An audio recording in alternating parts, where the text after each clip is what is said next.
Yo, what up? In this video, we're going to talk about the struggle. For real, straight up. We're going to break down how to flip that nasty, hurt your soul struggle into something fire, something you actually dig. This is the 4th chapter from that dope book, The Subtle Art of Not Giving a Fuck, by that cool dude, Mark Manson. You might want to pour up your favorite drink for this one, because this topic is kind of deep. This whole episode is going to be lit, word. Look, if you're the type of person who needs some high-quality audio content, something real talk for when you're jogging, hitting the gym, driving to work, or just doing chores, peep this app, Sway. It's got that high-key, quality audio content for real.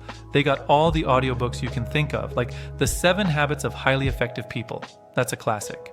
How to Win Friends and Influence People for the social game. Rich Dad, Poor Dad, that shit changed my life. Plus, The Power of Now, The Power of Your Subconscious Mind, and The Subtle Art of Not Giving a Fuck. Tons of books, even novels like that famous Ketstieren story. All that's on Sway, top-notch quality. The app is sick. Thousands of books in English and Arabic. You can speed up the audio, mark your spot, and the best part, you can listen offline, no Wi-Fi needed. If you're on a plane or your ride to work has no signal, just download the book and you're set. And listen up, this is the illest feature, the sleep timer. I use it all the time. I set it for 20 minutes and it just stops.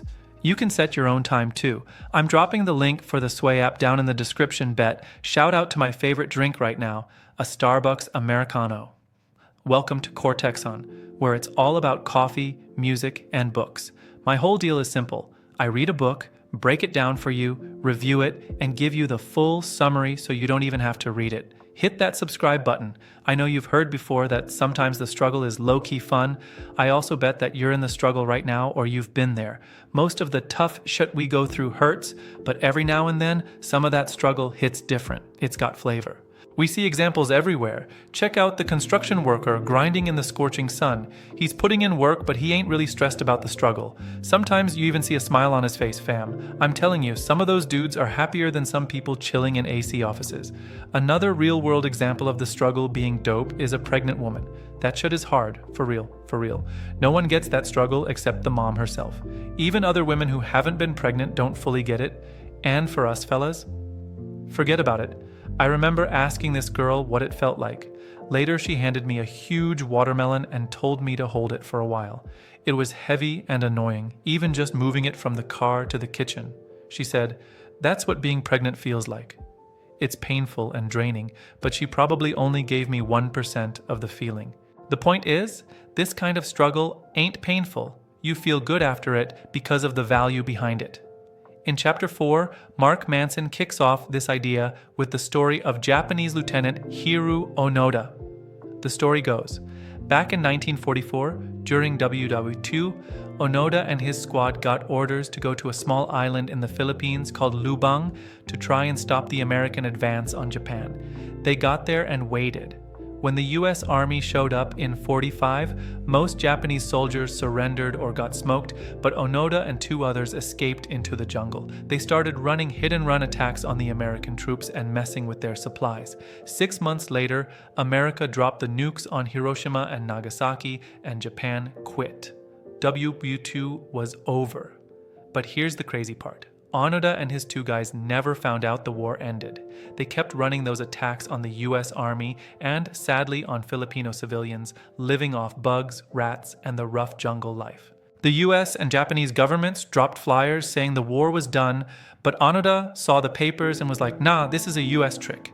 We ain't giving up." So they kept the wildlife going for 5 years. The government stopped dropping flyers and most US soldiers went home, but Onoda still thought the war was on. The local people on Lubang started fishing and farming again, but Onoda's crew kept destroying their crops and stealing their livestock. That's messed up for real. The locals complained, so the government tried again with new flyers, but Onoda still called it an American trick. In 1952, 7 years after the war ended, the Japanese government tried one last time, even dropping photos and letters from the soldiers' families. Onoda still didn't buy it. This shot went on for years. In 1959, the locals were fed up and started fighting back. Onoda's crew knew the jungle better, but eventually one of his guys surrendered and the other got killed. Onoda, he kept it moving. By 1972, the Japanese public found out the last soldier with Onoda was killed. They were shocked. They thought all the missing soldiers were either dead or had come home. They sent a search party to Lubang to look for Onoda, who was basically a myth by then. After months, they came up empty. Onoda became a war legend. Then, some young dude in Japan heard the story and decided to go find Onoda himself. Everyone thought he was crazy, saying Onoda would just think he was a trick or a local. But this kid, Nori, who had some mental health struggles, went anyway, making finding Onoda one of his life goals, along with finding the Yeti in the Himalayas. LOL, seriously. He went to the island and actually found Onoda in 1974, 29 years after the war ended. Nori asked Onoda why he stayed, and Onoda just said, "I had orders not to surrender."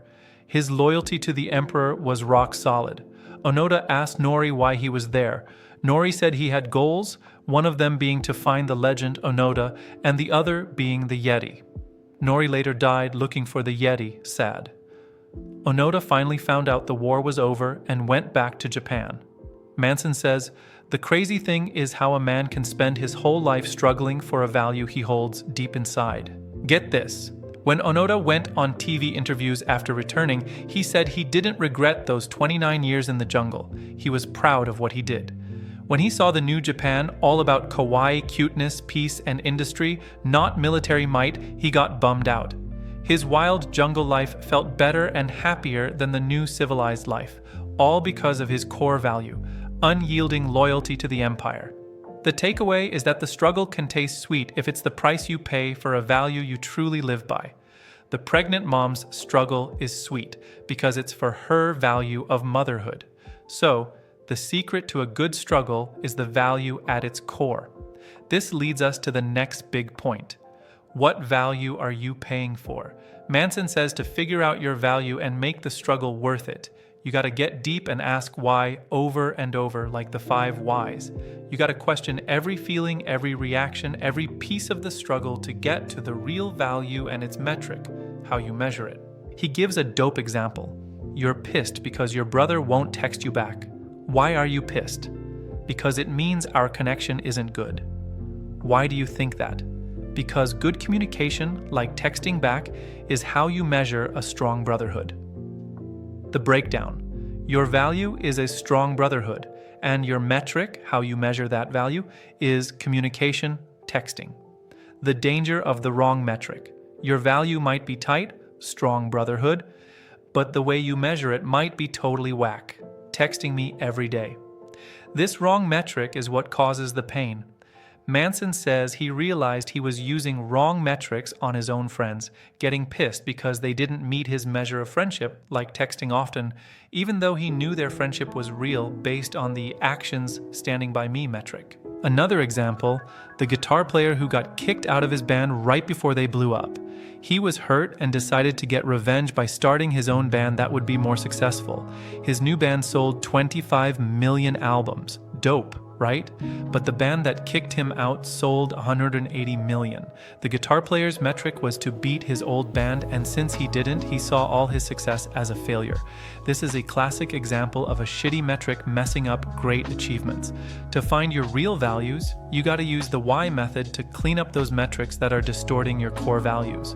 Good values versus bad values. You gotta pick good values to make sure your struggle pays off. Manson says good values are realistic and grounded, constructive for society, controllable, you can actually do it. Examples, being honest, working hard, taking responsibility. And bad values are fantasies or unrealistic, destructive to society, will bite you later, uncontrollable, depends on others' luck. Examples, being famous, uncontrollable, being liked by everyone.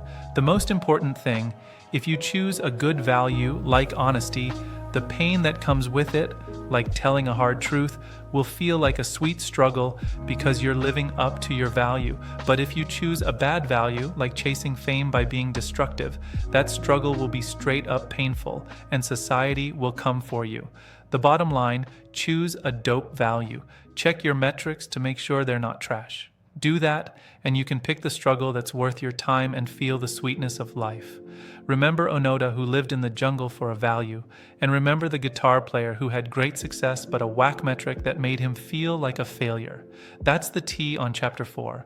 Pick a great value. Check your metrics. Choose the struggle you're ready to live with. If you dug this chapter and know someone who needs to hear this, send them the link.